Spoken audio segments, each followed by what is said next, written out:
দেড়টা।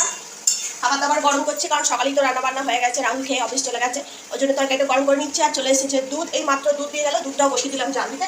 তরকারিটা গরম করে নিয়ে খাওয়া দাওয়া করবো। আজকে কী কী রান্না করেছি তোমাদের সাথে শেয়ার করবো। তোমরা কি দিয়ে ভাত খেয়েছো সেটাও বলবে, ঠিক আছে? আর তোমাদের ওখানে কি বৃষ্টি পড়ছে? আমাদের ওখানে পড়েছিল, কিন্তু এখন বৃষ্টি থেমে গেছে, এখন রোদ উঠেছে। তো আমি আজকে বিশেষ কিছু রান্না করিনি, আমার শাশুড়ি মায়ের অমাবস্যা চলছে, তো ওই জন্য অল্প অল্প করে রান্না করছি এখন।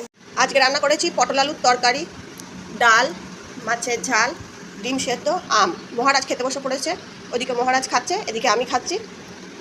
ভাজাভুজিও করিনি, চচ্চড়িও করিনি, এগুলো শাশুড়ি খেলেই করি, কারণ পার্টনার পাওয়া যায়, একার জন্য অত কিছু করে লাভ নেই।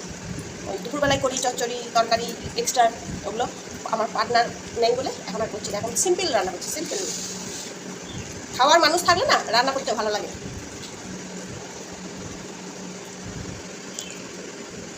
চলো আমরা খেয়ে নিই, তোমরাও খেয়ে নাও।